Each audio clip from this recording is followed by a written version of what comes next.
नमो नियंताणं नमो सिद्धाणं नमो हरिय नमो वज्रायाणं नमो लोके सर्वसाधनं एषु पञ्च नमोकारो सर्वभवपणासं मङ्गलाणं च सर्वेशं परमं हवै मङ्गलम्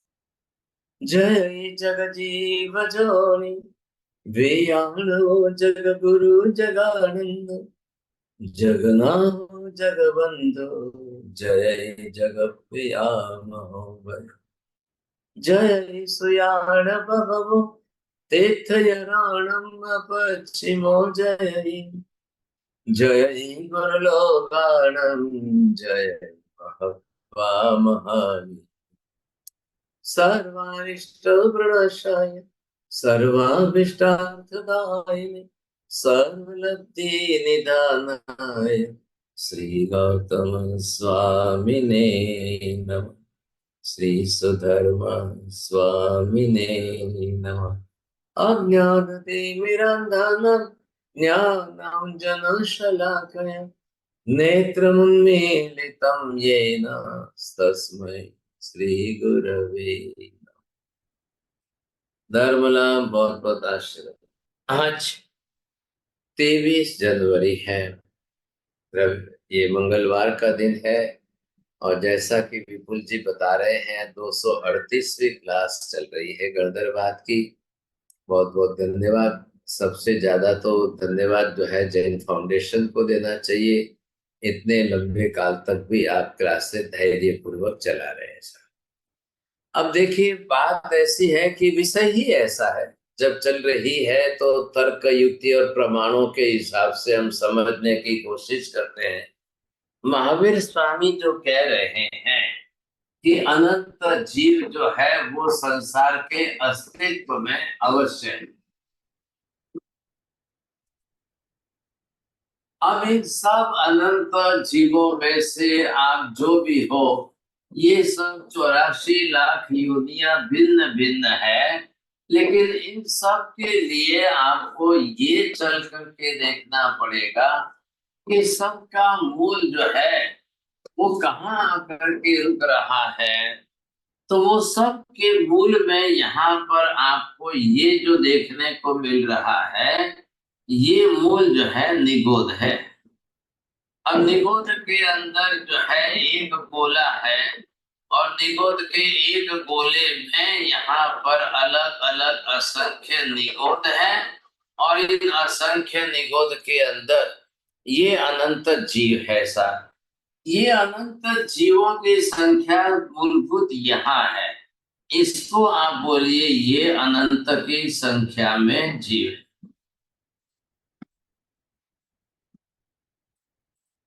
लेकिन ये भी ध्यान रखिए कि ये जो है इसको आप एक गोला ही कहेंगे।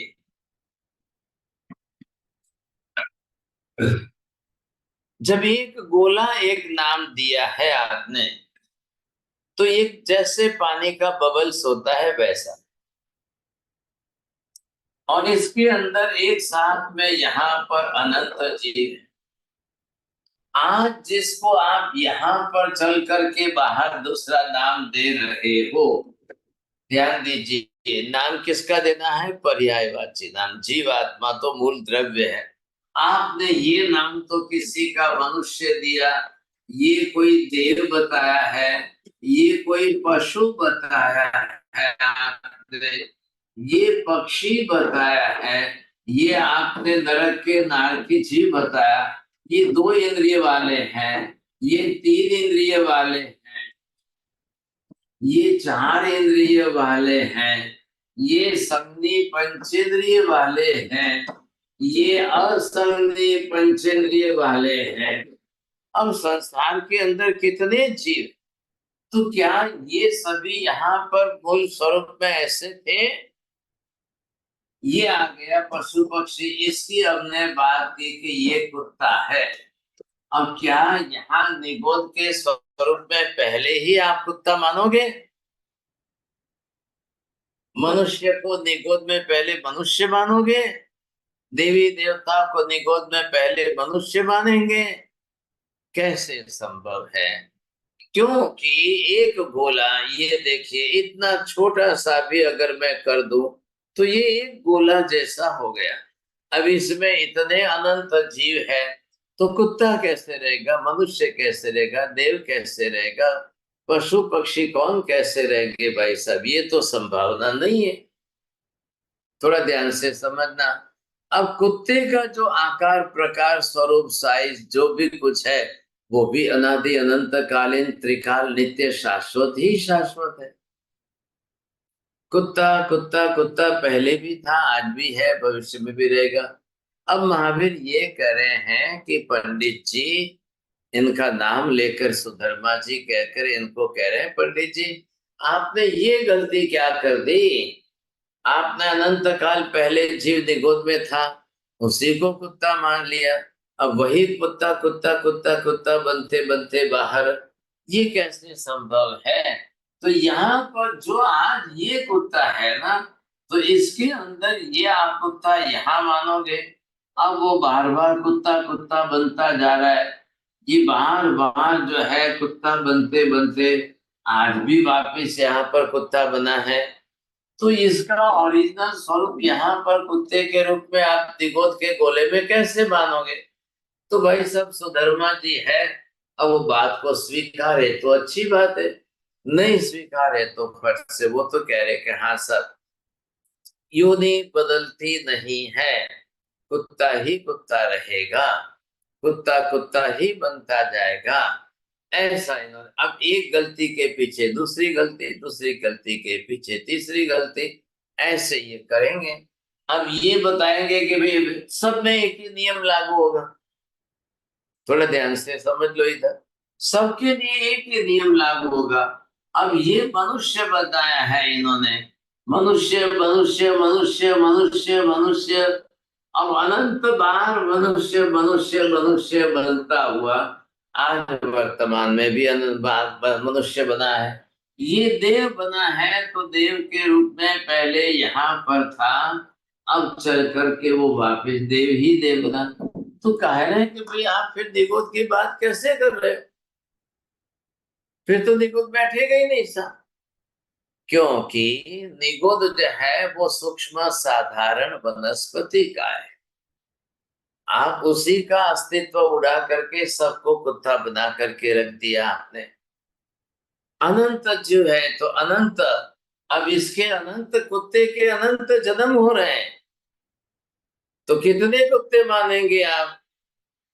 कुत्ते भी अनंत मानना पड़ेगा, देव भी अनंत मानने पड़ेंगे, मनुष्य भी अनंत मानने पड़ेंगे, पक्षी भी अनंत मानने पड़ेंगे, नारकी भी अनंत मानने पड़ेंगे, देव भी, दो इंद्रिय वाले जीव भी अनंत मानने, क्यों, अनंत तो मानना अनिवार्य होगा। और अनंत बार जो है उसी योनि को धारण करते हुए वैसा ही शरीर बनाएगा, वैसा ही शरीर बनाएगा। अब बताइए इसके पीछे आप कारण किसको बता रहे। चलो पिछले जन्म का कुत्ता है इसलिए इस जन्म में कुत्ता बना, तो कारण क्या, क्यों वह कुत्ता ही कुत्ता बनता रहे, कुत्ते में से मनुष्य क्यों न बने, मनुष्य में से देव क्यों न बने, मनुष्य में से नारकी क्यों न बने, या कुत्ते में से नरक में क्यों न जाए, क्यों ऐसी बात करते हैं। आधार क्या हो सकता है, कार्य कारण भाव का संबंध बैठा। अरे ये बात ध्यान में, जब कार्य कारण भाव का संबंध बैठाने की बात करेंगे तब आप क्या उत्तर देंगे। तो कोई कार्य कारण भाव का संबंध तो बैठ ही नहीं रहा है। तो आपने सबका अस्तित्व अनादि अनंत कालीन है ये स्वीकार करके सबको पहले उसी स्वरूप में माना, तो ये निगोद की बात आपके मत में नहीं बैठेगी।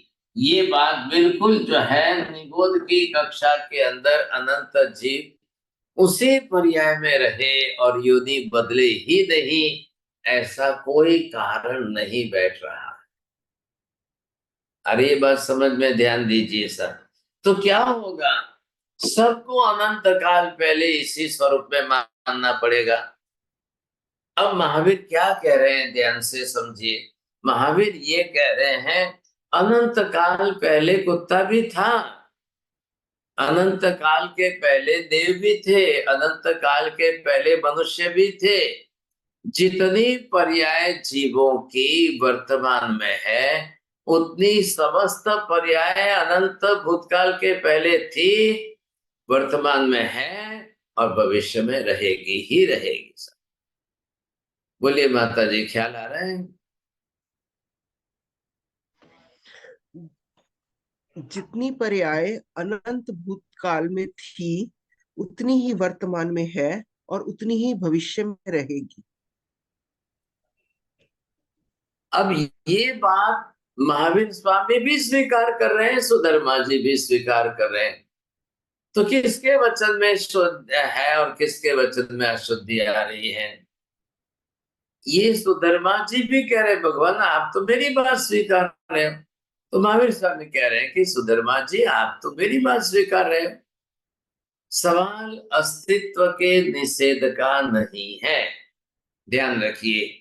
इसीलिए कहा है कि जीवों के जितने भेद बताए गए, अब ये पर्याय की दृष्टि से जीवों के टोटल पर्याय वाले शाश्वत रूप से 563 भेद बताए गए हैं। आ रहा है ख्याल में? अब 563 किस प्रकार से बनाए, वो कैसे बने, वो कैसे व्यवहार में आए?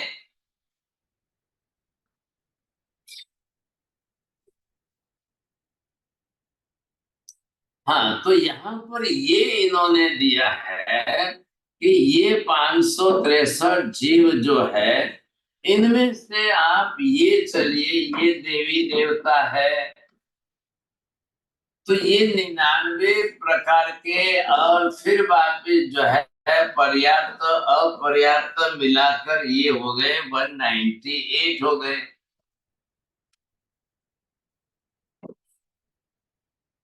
अब यहाँ पर ये आपको देखना है मनुष्य जो है वो 303 प्रकार के हो गए, और इधर जो है ये नरक के नारकी जीव जो है वो 7 प्लस 7 ऐसे 14 हो गए साहब।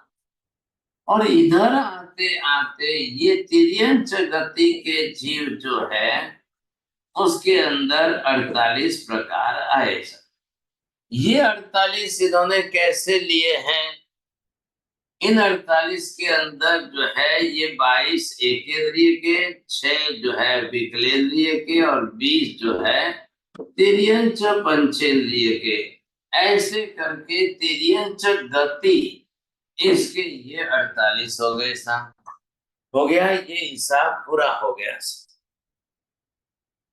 सब हिसाब इतने में ही आ गया। अब आप क्या करोगे बताइए साहब? इधर जो है 303 का भेद देश क्षेत्र के हिसाब से बताया है। 15 कर्म भूमि, 30 अकर भूमि, 56 अंतर्द्वीप, इसके हिसाब से ये संख्या आई है। अब इधर आप जो है ये, अब ये देवताओं के पर्याप्त अपर्याप्त के भेद से इनकी आई, तो भवनपति व्यंत ज्योतिषी वैमानिक आ गए साहब, इनके सबका गणित, इधर नरक के नारकी जीवों का। अब संसार के अंदर 563 में से अनंत अनंत काल में एक भी बढ़ा नहीं है, एक भी घटा नहीं है। ख्याल है? एक प्रकार की जाति का सर्वथा लोप नहीं हुआ है, एक प्रकार की नई जाति का समावेश इसमें नहीं हुआ है, इसलिए इनकी संख्या अनंत अनंत काल तक, अनंत भूतकाल से अनंत भविष्य काल तक बरोबर 563 बनी रही। ध्यान से समझिए, उत्तराधयन सूत्र आगम शास्त्र के 36वें लास्ट अध्ययन में यह विषय चल रहा है। तो अब बात यह है कि 563 मानना है, चारों गतियों के अंदर फिक्स फिगर हो गया। ध्यान दीजिए, मनुष्यों में कैसे घटेगा, क्यों घटेगा? जब क्षेत्र 15, 30 और 56 परमानेंट क्षेत्र है तो घटने का सवाल नहीं आ रहा है।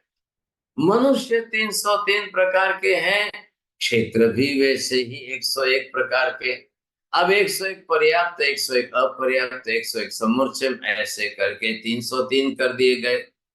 तो ये व्यवस्था नहीं टूट रही है।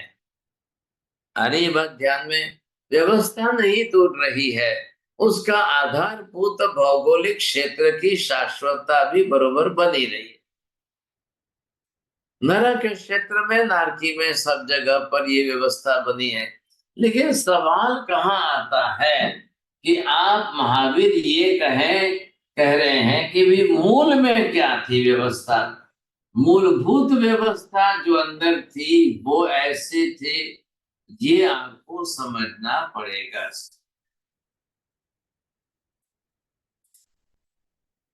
तो ये जो है इसके अंदर ये मूलभूत रूप में ये निगोद है सब।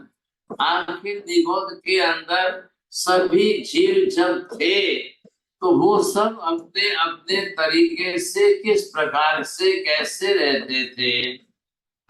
अब इधर देखिए, ये है निगोद के गोले। अब इनको संज्ञा दी गई है, ये निगोद के गोले हैं सब। अब इतने अनंत गोले जो हैं, या ये असंख्य गोले जो हैं, और इन असंख्य गोलों के अंदर एक एक में असंख्य निगोद आ गई। अब सबके अंदर जो है अनंत जीव हैं। तो इतने अनंत जीव जो इनके अंदर समाविष्ट है, ये सब एक छाती के गिने जाएंगे। सबकी योनि साधारण वनस्पति काय की रहेगी। तो अब ये इनका समावेश इसी में रहेगा। अब आप कैसे मना करेंगे, सोचिए। अब यहाँ पर क्या है, सबकी योनियां अलग अलग है, ध्यान दीजिए। तो ये कैसे मानना कि सभी देव पहले से थे। महावीर ये कह रहे हैं निगोद स्वरूप में जब थे तब वो इस कक्षा के अंदर थे। अब ये निगोद के स्वरूप में जब है तब इनकी जो है 14 लाख साधारण वनस्पति की योनियां है। साधारण वनस्पति की सब योनियों में से निगोद की अपने कितनी निकलेगी, निगोद के जीवों की कितनी निकलेगी सर। तो वो वहां पर हिसाब करना है। और अब देव गति में आ गए तो देव गति के अंदर सिर्फ 4 लाख योनियां ही है। मनुष्य में आ गए तो 14 लाख योनियां हैं।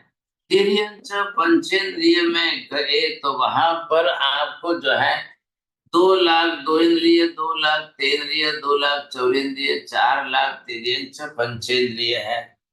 कितने हो गए सर? 10 लाख हो गए टोटल।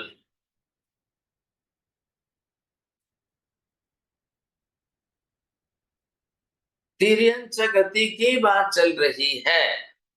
कितने हो गए? 2 लाख 2 इंद्रिय वाले, 2 लाख 3 इंद्रिय वाले, 2 लाख 4 इंद्रिय वाले, 4 लाख तिर्यंच पंचेंद्रिय हो गई ना, 10 लाख योनियां। अब ये अलग हो गई, निगोद के जीवों की 14 लाख अलग हो गई।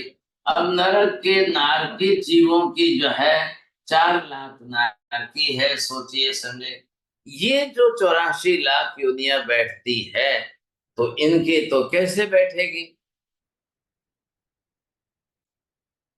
सभी की देवताओं की जो है पहले ही आप स्वीकार करने जाओ अस्तित्व, तो निगोद का अस्तित्व उड़ जाएगा, एक केंद्रीय जीवों का अस्तित्व उड़ जाएगा, पृथ्वी पानी अग्नि वायु का। फिर वो क्या कारण कि इसमें से आगे आते आते अंत में वो मनुष्य में आए कि देव में आए, यहाँ पर सुधर्मा जी स्वीकारने को तैयार है। यहाँ वो साफ मना कर रहे हैं, नहीं साहब, योनि परिवर्तन स्वीकारे तो देह परिवर्तन आएगा, देह परिवर्तन आए तो गति परिवर्तन, गति परिवर्तन आए तो जाति परिवर्तन, जाति परिवर्तन आए तो शरीर परिवर्तन। ये सारी बात उनको जो है एक पूरी व्यवस्था टूट जाती है, पूरी तरह से सारी व्यवस्था बिल्कुल टूट जाएगी, वो नहीं बन पाएगी, वैसा कुछ भी नहीं हो पाएगा।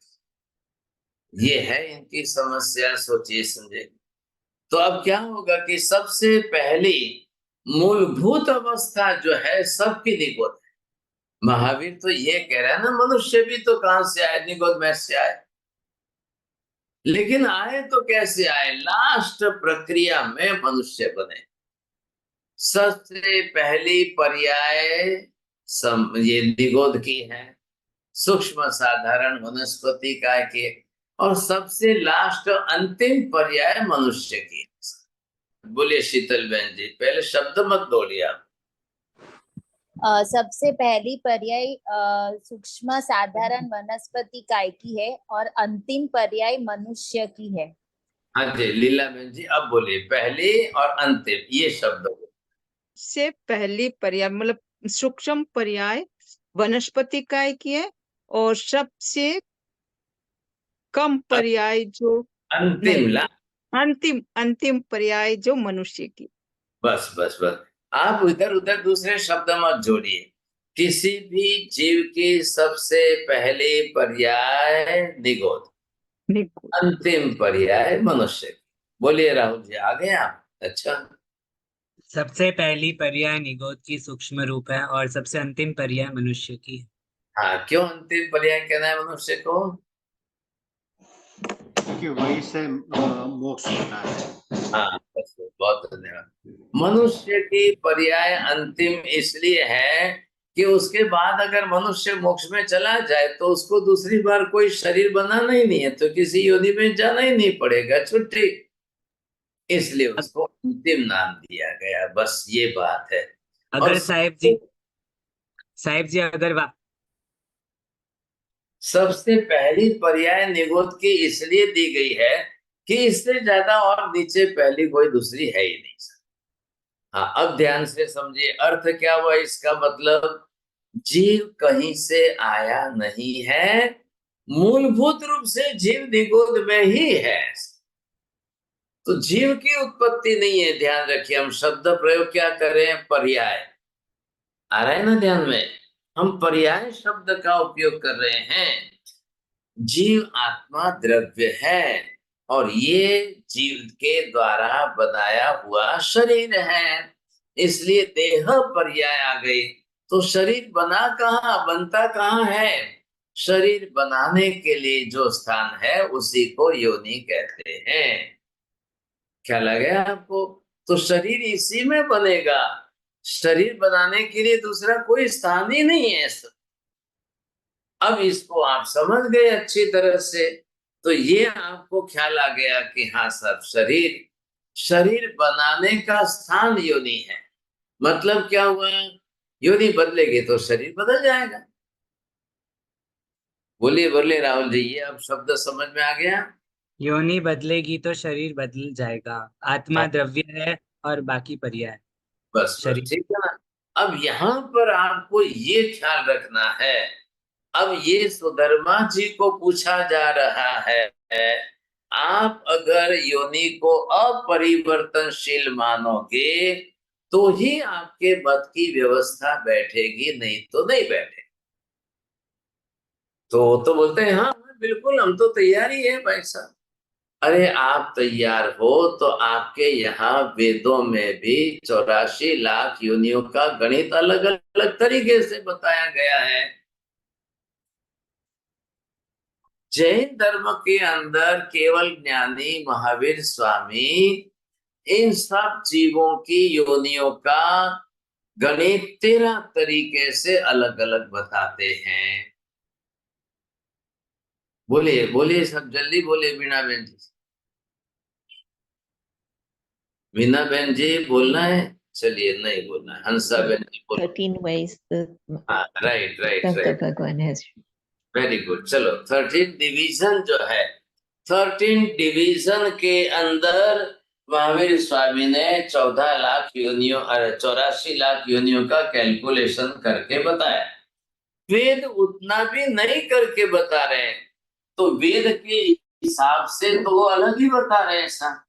अब बताइए आप जो है ये 13 डिवीजन जो है सब बताने हैं। सुरभि बहन जी बोलेंगे आपको? क्या नाम है? शुभी? बोलिए, बोलना चाहते हैं? नहीं, अच्छा अच्छा। बोलिए जैन साहब।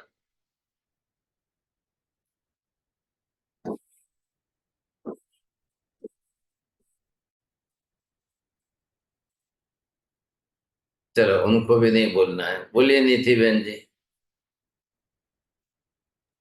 मेरे से ऐसे बताना है कि सूक्ष्म साधारण, देन बादर, देन एक इंद्रिय। अरे ना, 7 लाख, 7 लाख। अरे बोलो तो सही, मैं लिख रहा हूँ आप। 7 लाख पृथ्वी का है, 7 लाख 7 लाख सात घट का है, 7 लाख है, क्यों का है, 7 लाख 7 वाव लाख का है, क्यों का 10 है, लाख प्रत्येक। 7 लाख 7 भाव का है, लाख 10 लाख पार का, प्रत्येक 10 लाख 10 प्रत्येक लाख वनस्पति प्रत्येक 14 लाख साधारण, 2 लाख बेंद्रिय, 2 लाख चौरिंद्रिय, 4 4 लाख नारकी, 4 लाख देव, 4 लाख पंचेंद्रिय, 14 14 लाख लाख मनुष्य। मनुष्य बनता है।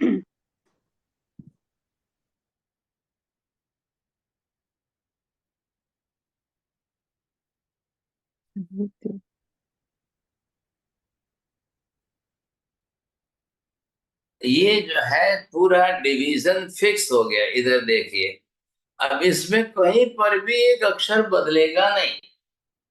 ये हो गया पृथ्वी काय, पानी के अंदर के जीव अब काय, फिर ये अग्नि काय, तेव काय बोलिए, वायु काय बोलिए, ये साधारण वनस्पति काय बोलिए, ये प्रत्येक वनस्पति काय बोलिए, ये 2 इंद्रिय वाले जीव, ये 3 इंद्रिय वाले, ये 4 इंद्रिय वाले जीव, और ये तिर्यंच पंचेंद्रिय।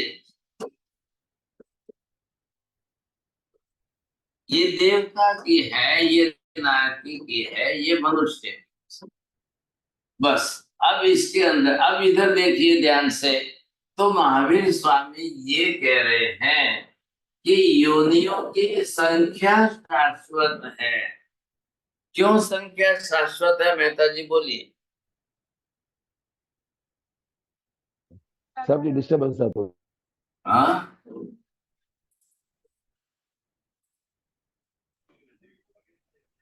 क्यों, किसकी संख्या शाश्वत कैसे बताई है?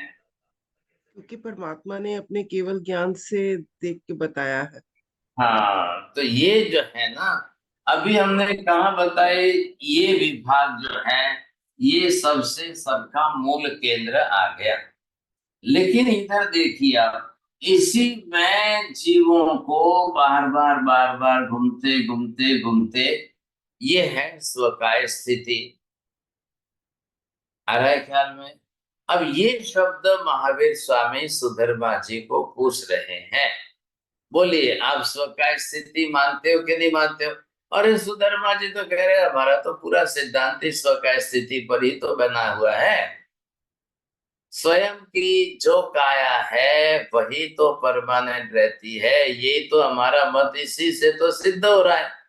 महावीर स्वामी कह रहे हैं अगर ऐसा होगा तो ये 14 लाख, ये 10 लाख, ये सब कहाँ जाएगी? फिर निरर्थक हो जाएगी। योनियां परिवर्तनशील है, बदलती रहेगी, और न भी बदले और उसी में जन्म लेता रहे तो भी योनि बदलेगी। स्वकाय स्थिति में भी जीव बार बार जन्म लेता रहे तो भी योनि बदलेगी। योनि बदलेगी तो शरीर बदलेगा। ये बात सुधर्मा जी मानने को तैयार नहीं है। आ गई बात ध्यान में? अब ये अलग अलग यहां से है। अब इसमें निगोद के अंदर भी जीव आ गए, साधारण के आ गए, इसमें अनंत जन्म होंगे तब इसमें आएगा। अब इसमें आने के बाद वो पानी में जाएगा, पानी में जाने के बाद तेव काय में आएगा, फिर वायु काय में जाएगा, फिर ये पृथ्वी काय में आएगा, अब 2 इंद्रिय में जाएगा, फिर 3 इंद्रिय में आएगा, फिर 4 इंद्रिय में आएगा, अब वो तिर्यंच पंचेंद्रिय में आएगा।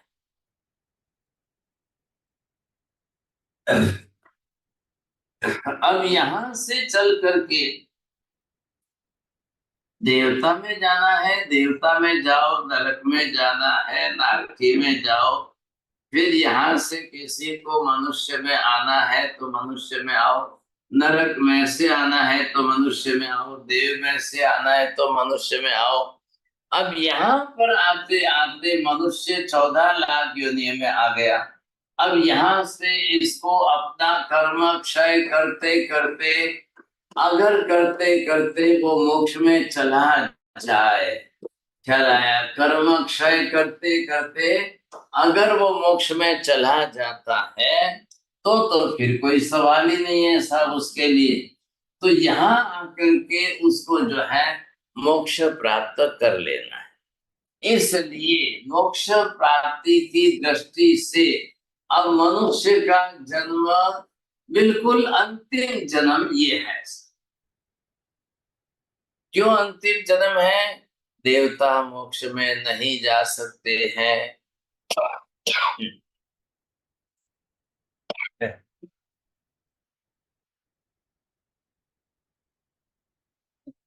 नारकी कोई मोक्ष में नहीं जा सकते हैं, पशु पक्षी कोई मोक्ष में नहीं जा सकते हैं। अब इनके सिवा इससे नीचे तो ये इंद्रियां ही पूरी नहीं है। मतलब फिजिकली भी जीव का जो है एकदम डेवलपमेंट नहीं हुआ है। तीनों योग पूरे होंगे और पांचों इंद्रियां पूरी होगी तब जाकर के जीव का शारीरिक या बाहरी विकास पूर्ण होता है, नहीं तो नहीं होता है। आगे बात ध्यान में, पहले ये बोलिए, आपको इधर तक की बात करना है। सुरेश जी बोलिए। हाँ भगवान, आप फरमा रहे हैं कि पांचों इंद्रिया और तीनों योग के मिलने के बाद ही ये क्रिया काम हाँ, होगी, मोक्ष। तो पांचों इंद्रियां कंप्लीट होनी चाहिए, मन बन जाना चाहिए, तीनों योग साथ में बन जाए। ये जो है जीवों की कंप्लीट पूर्णता आ रही है। वो पूर्णता पंचेंद्रिय पर्याय में आ रही है। पंचेंद्रिय पर्याय में लास्ट पर्याय आएगी मनुष्य की आएगी। तिर्यंच पशु पक्षी के अंदर योग है, तीनों योग आ गए, लेकिन वचन योग की भाषा पूरी नहीं है। नरक के नारकी जीव को भाषा भी आ गए, तीनों योग आ गए, लेकिन अशुभ पाप कर्म के बंधन में वो वहां परमाधामियों की जाल में फंसा हुआ है। इसलिए उसको तो मात्र कर्म फल भोग ही है, तो वो भी बाहर नहीं आ सकता है, अंतिम जन्म नहीं गिना जा सकता है। और तीसरे नंबर पर देवी देवता, तीनों योग पूरे हैं, पांचों इंद्रियां पूरी है, सब कुछ होते हुए देवी देवता देव गति में ऐसी 4 लाख योनियों के अंदर पैदा हो जाते हैं कि वो वहां के सुख भोग में ही आसक्त हो जाते हैं। इतना अपार सुख भोग और वैभव उनका वहां बन जाता है, वो इतनी आसक्ति में डूब जाते हैं कि वो कर्म क्षय करने का रास्ता ही नहीं लेते। और लेने जाए तो उनके पास चारित्राचार की कमी आ जाती है, तपाचार की कमी आ जाती है, पंचाचार की पूर्णता ही नहीं बैठती है। तो क्या करेंगे? इसलिए देवों का भी आयुष्य अंतिम आयुष्य नहीं गिना जा सकता। वो काम सिर्फ और सिर्फ अकेले मनुष्य से ही होगा। लेकिन अब क्या करें, मनुष्य 303 प्रकार के अंदर आता है। क्षेत्र बदलने से 14 लाख योनियां बदल गई। अब उसमें जाकर 56 अंतरद्वीप में जन्म ले लेगा, 30 अकर्म भूमियों में जन्म ले लेगा, वहां पर अनार्य देश आ जाएंगे, युगलिक बनेंगे, कर्म क्षय कर नहीं पाएगा, धर्म कर नहीं पाएगा, वहां भगवान नहीं होते हैं, धर्म नहीं होता है। 30 और 56 86 क्षेत्रों के अंदर तो कोई संभावना ही नहीं बैठ रही है। तो ऐसे मनुष्य होने पर भी जन्म उनका अंतिम नहीं होगा। चलो भाई, वापिस सेकंड राउंड में चलिए साहब। आप इधर देखिए, ये क्या हो गया? ये 84 लाख योनियों का एक राउंड। अब ध्यान से सुनना आगे। अब महावीर कह रहे हैं कि जब तक सर्वथा संपूर्ण समूल कर्मों का क्षय नहीं होता है, वहां तक जीव एक एक योनि में अनंत अनंत अनंत अनंत जन्म करता जाएगा। बोलिए शीतल बहन, बोलो। जब जब तक संपूर्ण समूल्य कर्म का क्षय नहीं होता है, तब तक वो जीव एक योनि में अनंती बार जन्म लेता है। तभी अनंत होंगे। आप अगर एक एक योनि में एक ही करे तो 84 लाख में 84 लाख हो जाएंगे। तो बहुत अच्छा है भाई साहब, फिर अनंत तो करने ना पड़े, 84 लाख में ही हमारा छुटका हो जाए। लेकिन ऐसा किसी के विषय में होता नहीं है। एक ही केस निकला है अपवाद के रूप में, मरुदेवा माता के जैसा दूसरा नाम भी नहीं मिल रहा है। इतने लंबे अनंत के अंदर सिर्फ मरुदेवा माता एक है, ख्याल आया कि नहीं? दूसरा कोई नहीं है, कोई भी नहीं है। ये समस्या है बड़ी। आप कल्पना कर लो अपनी तरफ से, ऐसी स्थिति बनी है ना, तो ये जो परिस्थिति आए उससे आपको ख्याल आ जाएगा। तो ये तो चक्कर चलेगा, योनि परिवर्तन ना हो ये कैसे बने? सुधर्मा जी के सामने ये प्रश्न है, क्योंकि सुधर्मा जी योनि परिवर्तन के लिए कोई कारण बता नहीं पा रहे, इसलिए वो कह रहे एक ही योनि परमानेंट चलती। बोलिए छोड़िए जी, क्या समझ में आया? महाराज साहब, सुधर्मा जी जोनी परिवर्तन का कोई कारण नहीं बता पा रहे हैं, इसलिए वो बोलते हैं एक ही जोनी बराबर चलती रहती है। अब वो क्या कह रहे हैं कि सबसे अच्छा यही मान लो, सभी जीव तो संसार में है, वो तो मानना ही पड़ेगा, अनंत जीव है संसार में। तो उन्होंने क्या किया है कि अनंत जीवों की आप संख्या तो बता रहे हो, लेकिन कैटेगरी कौन सी बताओगे? महावीर स्वामी ने तो केवल ज्ञान से बड़ी व्यवस्था कर दी। तिर्यंच पंचेंद्रिय के अंदर भी जीवों की संख्या तो अगणित संख्या है, देवी देवताओं की संख्या असंख्य है, नारकी जीवों की संख्या असंख्य है, मनुष्यों की संख्या सिर्फ संख्यात है, असंख्यात नहीं है, अनंत नहीं है। लेकिन उन्होंने क्या किया है, सब मनुष्यों की जो योनि है वही स्वीकारी और दूसरी नहीं स्वीकारी। थोड़ा ध्यान से समझना। अब जिस एक मनुष्य की योनि आपने स्वीकारी तो 14 लाख कैसे होगी?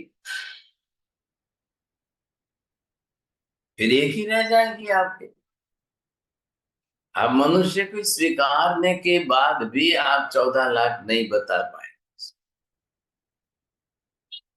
देवताओं की स्वीकारने में संख्या असंख्य की और योनियों की संख्या सिर्फ 4 लाख, और मनुष्यों की संख्या सिर्फ संख्यात है और योनियों की संख्या 14 लाख।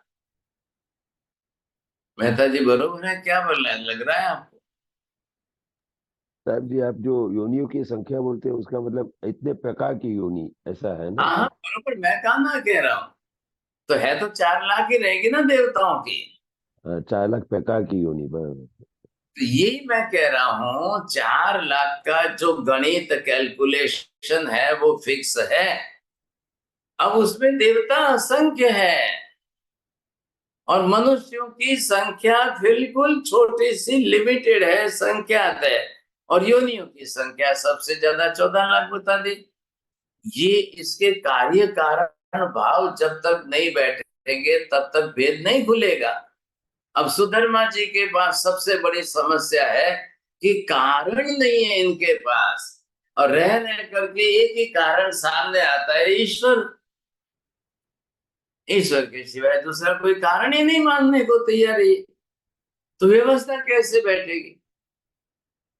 हाँ, अब महावीर ने क्या विशेषता की है, समस्त योनियों के परिवर्तन का कारण कर्म, कर्म के कारण ही योनियों का परिवर्तन होगा, नहीं तो नहीं होगा। अब आप बोलो भाई सब कर्म को क्या लेना देना है, कर्म को क्या कारण है बीच में? अरे पूरी व्यवस्था संपूर्ण अनंत जीवों की सारी सब कुछ प्रकार की व्यवस्था सिर्फ और सिर्फ कर्म के कारण ही बैठ रही है। जो यहाँ पर जैसे कर्म बांधे तो उसकी गति बदल जाए, सुनिए, ध्यान से सुनना। पर्युषण में जो पढ़ा जाता आगम कल्प सूत्र शास्त्र है, उसके अंदर ये लिखा है, आज जो मनुष्य अति आहारी है और अति आहार की संज्ञा तीव्र है, वो मर के तिर्यंच गति में पशु पक्षी बनता है। कोई नहीं बोलेगा। नीति बहन जी बोलिए। बस जी मैं से कि जो मनुष्य में आहार संज्ञा ज्यादा है वह मरकर त्रियंच गति में जन्म लेते हैं। हाँ जी, आहार की संज्ञा इतनी ज्यादा है और शरीर तो पशु का। हाँ जी, तो यहाँ पर ये कह रहे हैं, अगर योनियां नहीं बदलेगी तो कैसे होगा? अच्छा, फिर ईश्वर का नाम दे करके आप ईश्वर को योनि बदलने का कारण बताएंगे? वो भी नहीं है, वो भी मुश्किल बात हो रही है। ईश्वर कारणीभूत स्वयं है, तो फिर वो योनियों का कारण कैसे बनेगा? और योनि परिवर्तन का कारण कैसे बनेगा? और जीव योनियां बदलेगा नहीं तो फिर कैसे व्यवस्था कैसे बैठे इस संसार की? तो वो इस बात को स्वीकारने को तैयार नहीं है, क्योंकि कारण स्वीकारे तो फिर ईश्वरवाद छोड़कर कर्मवाद पर आना पड़ेगा। इसलिए इन्होंने जो है वैदिक धर्म के अंदर जो 84 लाख की व्यवस्था बैठाई है ना, वो बिल्कुल अलग तरीके से है। ऐसे तरीके से उन्होंने बैठाई है कि वो इतने डिटेल में जाकर, क्योंकि वो पहले तो एक इंद्रिय तो जीव ही नहीं मानते हैं। सोचिए, पृथ्वी पानी अग्नि वायु वनस्पति, इनको वो सिर्फ और सिर्फ क्या कह रहे हैं, पंच महाभूत कह रहे हैं। वो तो जीव मानने को ही तैयार नहीं। तो ये अगर नहीं माने तो कितनी योनियां माइनस हो गई? एक इंद्रिय की कुल योनियां कितनी है चौड़िया जी, कितनी? 52 लाख। हाँ, 52 लाख। 52 लाख। 52 लाख योनियां अगर चली गई साहब 84 में से, सबसे बड़ी मुख्य संख्या एक इंद्रिय जीवों की है, और सबका निषेध कर दिया फटाक से एक साथ में, और फिर भी 84 लाख की व्यवस्था बैठा रहे हैं। ये है इनकी विशेषता। अब महावीर तो साथ बना कर रहे हैं भाई साहब। 84 लाख योनियां बैठ रही है तो 52 लाख तो एक इंद्रिय जीव को बैठेगी तो ही व्यवस्था रहेगी, नहीं तो संभव नहीं। ऐसे करके बैठा रहे। अब इन्होंने ईश्वर को स्वीकारने के बाद जो है, फिर इनके लिए योनियों की जरूरत कहां पड़ेगी? फिर इनके लिए योनियों की जरूरत नहीं पड़ेगी, समझेंगे? तो कैसे बैठानी व्यवस्था, कैसे बैठानी है? अव्यवस्था हो रही है, कहने का मतलब ये। तो महावीर ये कह रहे हैं कि कोई भी योनि वाला जीव हो, कोई भी किसी भी योनि में जो हो, वो अपने कर्म संजोग से योनि परिवर्तन करेगा। स्वकाय स्थिति में रहते हुए भी योनि परिवर्तन करेगा तो ही शरीर बनेगा, नहीं तो नहीं बनेगा। ये मैंने आपको पहले भी बता दिया है, ख्याल में है आपको? ये जो है आप देख रहे हो, अब ये सबके लिए देख रहे हैं। अब यहाँ पर आपको ये समझना है, इधर देखिए, ये मनुष्य है। हाँ जी, मनुष्य की योनियां कितनी है? 14 लाख। 14 लाख। 14 लाख। हाँ बरोबर, धन्यवाद। अब इसके पास सिर्फ 14 लाख है, और स्वकाय स्थिति है सिर्फ 7 से 8 भव की।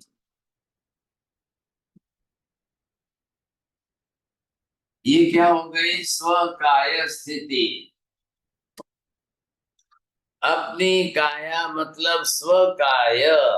इधर भी जो है सुधर्मा जी इस शब्द को पकड़ के चल रहे हैं, स्वकाय स्थिति को।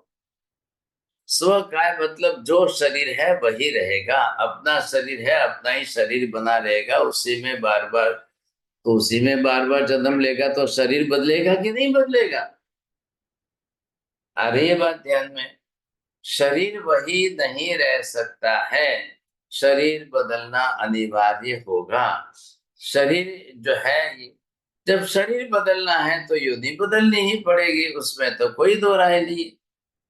ऐसी स्थिति में ये देखिए, यहाँ पर जन्म है, यहाँ आते उसका मरण होना है। अब ये जन्म है, ये होकर के ये चलते चलते अब ये आत्मा शरीर छोड़ देगी। यहाँ उसकी मृत्यु है और शरीर छोड़कर बाहर निकली है। इधर देखिए, तो शरीर छोड़कर बाहर निकली है तो योनि लेकर कहाँ गई? अरे ये बात समझ में, योनि कहाँ साथ में है? योनि तो लेकर नहीं गई है। तो वो शरीर जब जला दिया तो उसी के साथ उसकी उत्पत्ति योनि भी जल कर नष्ट हो गई। ये व्यवस्था कैसे बैठाएंगे? शरीर जलकर नष्ट हो गया, योनि जलकर नष्ट हो गई, अब आप आगे कैसे वापस मनुष्य कैसे बनेंगे? महावीर क्या कह रहे हैं, रास्ता कैसे निकाल रहे हैं? महावीर कह रहे हैं कि शरीर यहाँ पर जल करके आपका नष्ट हो गया, मृत्यु उसी का नाम है कि जो शरीर को छोड़ करके आत्मा निकल जाए। और ये व्यवहार खाली मनुष्य में ही हो रहा है ऐसा नहीं, सभी जीवों, कोई भी हो, सबके अंदर एक ही है। अब ये इसमें से बाहर निकल गया तो ये कर्म साथ में लेकर निकल रहा है, सब कर्म इसके साथ में अपने साथ में लेकर निकल रहा है। अब किस गति में जाना है, किस जाति में जाना है, किस योनि में जाना है, सबका कर्म अलग अलग, इसलिए गति नाम कर्म अलग आएगा, जाति नाम कर्म अलग आएगा, योनि नाम कर्म अलग आएगा, सबका अलग अलग आएगा। वो जाकर के वापिस अपना नया शरीर बना लेगा। तो शरीर बनाना है तो किसी न किसी योनि में प्रवेश करना अनिवार्य है। और वो कर करके क्या करेगा? 7 से 8 से ज्यादा होएगी नहीं। और आप एक साथ में अनंत की एक योनि मान रहे हो, अनंत की एक योनि। मनुष्य पहले भी मनुष्य ही था, मनुष्य पहले भी मनुष्य ही था, अनंत काल के पहले मनुष्य कैसे मानोगे आप? महावीर कह रहे हैं सबके मूल में जाकर के अंतिम कक्षा मूल की जो है निगोद माननी पड़ेगी। अब सुधर्मा जी पूछ रहे, अगर निगोद मानेंगे तो फिर वो कैसे अलग अलग योनियां धारण करेगा? तो महावीर कह रहे भी निगोद में है तब से उसके साथ में कर्म है, निगोद में है तब से उसके साथ में शरीर है, निगोद में है तब से उसके साथ में कर्म बरोबर बने हुए हैं। कई लोगों ने गलती कहाँ की है, निगोद मान करके कर्म नहीं मानने का। नहीं नहीं, पहले सबसे पहले एकदम प्योर था, सबसे पहले एकदम शुद्ध था, प्योर था। अरे कैसे हो सकता है? तो उसने शरीर बनाया कैसे? उसका जन्म मरण होता है कि नहीं होता है निगोद का? तो फिर आप एक ही शरीर कैसे कहोगे आप? अब 14 लाख सिर्फ मनुष्य में है और 14 लाख ही जो है वनस्पति के अंदर साधारण वनस्पति काय में है। तो जब बार बार वो योनि बदलेगा तब शरीर बदल जाएगा। जैसे आपने मूला में से गाजर बने और गाजर में से मूला बने, योनि बदली और शरीर बदला, योनि बदली शरीर बदला, बस। सबके अंदर है, सबके अंदर। मनुष्य में भी 14 लाख है। अब आप यहाँ से हिंदुस्तान में से भर के अफ्रीका में जन्मे तो योनि बदल गई, शरीर बदल गई। यहाँ पर भी स्पष्टता यही है, शरीर जल जाएगा तो योनि जल जाएगी। फिर उस शरीर में दूसरा कोई आकर के वापिस जल गया, उसमें कौन आके जन्म लेगा? लेकिन स्व का स्थिति 7 से 8 बार है और आप अनंत बार कैसे मानोगे? कोशिश करिए, समझने की कोशिश करो। वचन वंदामी साहिब जी, आपने जैसे बताया कि 60 स्व का स्थिति से 60 से 8 जन्म तक ही रहेगा, तो मनुष्य उच्च कोटि की योनि है, तो वहां से वापस जब जीव निगोद में जाता है तो कौन से हद के मतलब किस लेवल के कर्म किए होंगे कि वापस उसको निगोद में ही जाना पड़ेगा ऐसे? करता है ना, ऐसे भारी कर्म करेगा तो जाएगा। ओके। हाँ, कर्म ही इतने इस प्रकार के भारी करेगा तो जाना ही पड़ेगा। तो कोई एनालिसिस है कि हम कैसे जान सके कि हम मतलब अच्छी योनि में ही प्रवेश करें अगले जन्म में? और वो सब शुभ कर्म अच्छे हैं तो आप कर सकते हो। शुभ कर्मों के लिए हमारे पास बहुत बड़ी लिस्ट है शुभ कर्मों की। ओके ओके सर, एक हाँ, मिनट। बोलिए ओके सर। नीति बहन जी, बोलिए।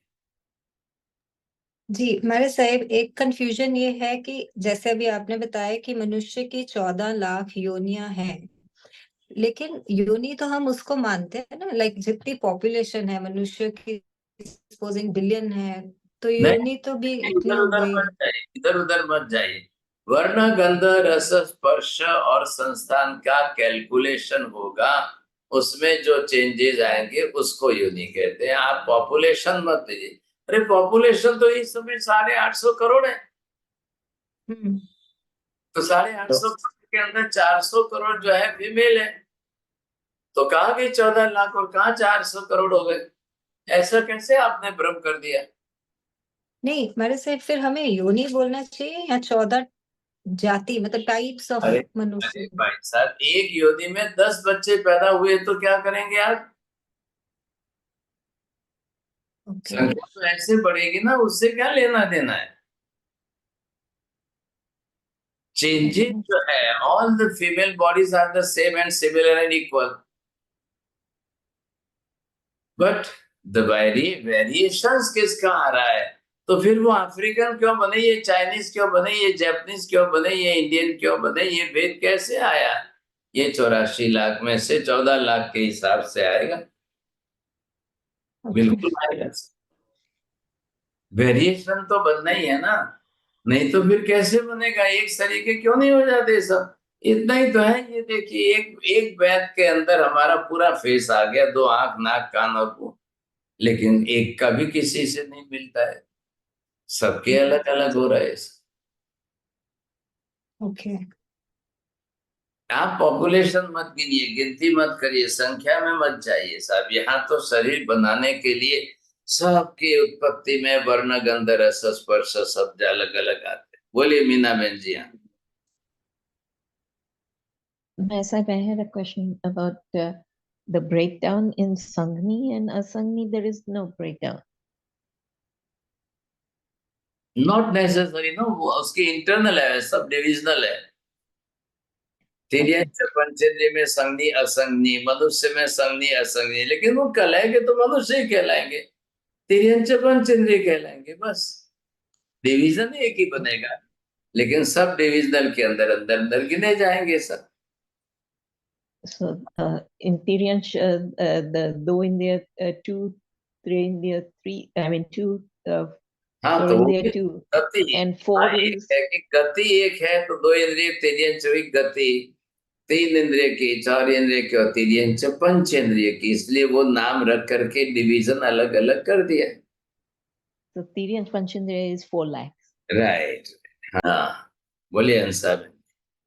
હા સાહેબજી, આપણે જે યોનિઓમાં કહ્યું કે વર્ણ ગંધ રસ સ્પર્શ એ પરથી જે ગણીએ છે, તો એક ઘરમાં જ કોઈ બે બહેન છે ને એક બ્લેક કલરમાં થોડી આવે છે ને એક વ્હાઈટમાં જાય છે, તો કલર તો બદલાઈ ગયા ત્યાં, तो તો તે नाम યોની बदलाई गई कહેવાય? नाम कर्म के अंदर वर्ण गंध रस स्पर्श है कि नहीं है? नाम कर्म की प्रकृतियों में है ना, योनि तो खाली शरीर हाँ, बनाने तो वो के लिए। योनि तो थी। हाँ, हाँ, वर्ण नाम कर्म अलग ओके, है, अच्छा। गंध नाम कर्म अलग है, रस नाम कर्म अलग है, स्पर्श नाम कर्म अलग है। सबके अपने अपने अलग अलग बनते जाएंगे, लेकिन एक माँ की 4 बेटियां हो, बेटियों की पोतियां हो, पोतियों के हो, अब वहां वर्ण गंध रस स्पर्श की समानता आएगी, तब एक शरीर की योनि आएगी, और वर्ण गंध रस स्पर्श और संस्थान की भिन्नता से अलग अलग गिनी जाएगी, बस। जी साहब जी। नमो हरियंताणं, नमो सिद्धानंदमाय हरियाणं, नमो वज्रायणं, नमो लोहे सब्बसाहुणं, एषु पञ्चदमकारु सर्वपापप्रणाशम् मङ्गलानं च सर्वेसिं परमं हवै मङ्गलम् मङ्गलं भगवान् वीरो मङ्गलं गौतम प्रभु मङ्गलं स्थूलिभद्राद्या जैन धर्मोऽस्तु मङ्गलम् चत्वारि मङ्गलं वरिहन्ता मङ्गलं सिद्धा मङ्गलं साहु मङ्गलं केवले वन्नतो धम्मो मङ्गलम् चत्वारि लोकोत्तम अरिहंता लोकोत्तम सिद्धा लोकोत्तम साहु लोकोत्तम केवली पन्नतो धम्मो लोकोत्तम चत्वारि शरणं प्रवज्जामि अरिहन्ते शरणं प्रवज्जामि सिद्धे शरणं प्रवज्जामि साहु शरणं प्रवज्जामि केवली पन्नतं धम्मं शरणं प्रवज्जामि सर्वमङ्गलमाङ्गल्यं सर्वकल्याणकारणं प्रधानं सर्वधर्माणां जैनं जयति शासनम्